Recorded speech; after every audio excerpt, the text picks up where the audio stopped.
मैं तो ये चाहूंगा कि चुनाव आयोग और कड़ी से कड़ी कदम उठाए,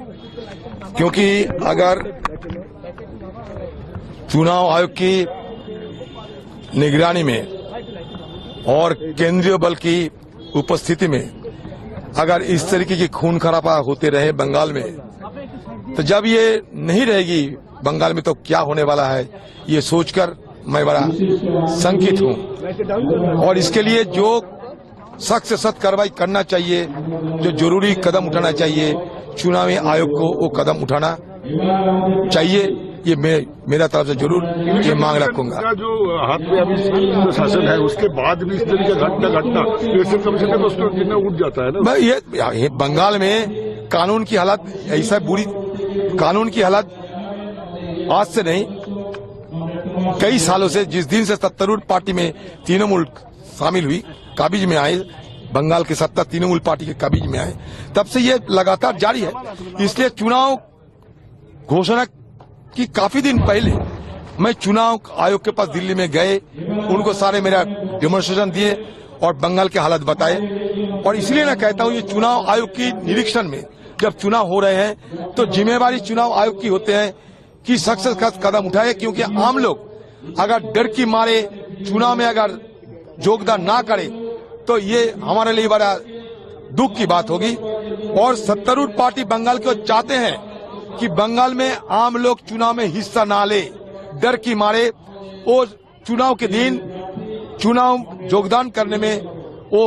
ना जाए, वो थोड़ा झिझकते रहे, उनको डर पैदा हो और चुनाव में मतदान कम हो, चाहे मतदान ना हो, ये मनसा लेकर, ये नापाक मनसा लेकर ये सत्तारूढ़ पार्टी बंगाल के इस तरीके से हरकत कर रहे हैं। मोदी जी, मैं तो ये चाहूंगा कि चुनाव आयोग और कड़ी से कड़ी कदम उठाए, क्योंकि अगर चुनाव आयोग की निगरानी में और केंद्रीय बल की उपस्थिति में अगर इस तरीके की खून खराबा होते रहे बंगाल में, तो जब ये नहीं रहेगी बंगाल में तो क्या होने वाला है, ये सोचकर मैं बड़ा शंकित हूं। और इसके लिए जो सख्त से सख्त कार्रवाई करना चाहिए, जो जरूरी कदम उठाना चाहिए, चुनावी आयोग को वो कदम उठाना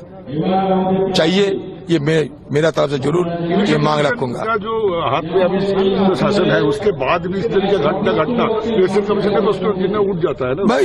ये बंगाल में कानून की हालत ऐसा बुरी, कानून की हालत आज से नहीं कई सालों से, जिस दिन से सत्तारूढ़ पार्टी में तृणमूल शामिल हुई, काबिज में आए, बंगाल की सत्ता तृणमूल पार्टी के काबिज में आए, तब से ये लगातार जारी है। इसलिए चुनाव घोषणा की काफी दिन पहले मैं चुनाव आयोग के पास दिल्ली में गए, उनको सारे मेरा डेमोन्स्ट्रेशन दिए और बंगाल के हालत बताए। और इसलिए मैं कहता हूं ये चुनाव आयोग की निरीक्षण में जब चुनाव हो रहे हैं तो जिम्मेवारी चुनाव आयोग की होते हैं कि सख्त से सख्त कदम उठाए, क्योंकि आम लोग अगर डर की मारे चुनाव में अगर योगदान ना करे तो ये हमारे लिए बड़ा दुख की बात होगी। और सत्तारूढ़ पार्टी बंगाल को चाहते हैं कि बंगाल में आम लोग चुनाव में हिस्सा ना ले, डर की मारे वो चुनाव के दिन चुनाव योगदान करने में वो ना जाए, वो थोड़ा झिझकते रहे, उनको डर पैदा हो और चुनाव में मतदान कम हो, चाहे मतदान ना हो, ये मनसा लेकर, ये नापाक मनसा लेकर ये सत्तारूढ़ पार्टी बंगाल के इस तरीके से हरकत कर रहे हैं। मोदी जी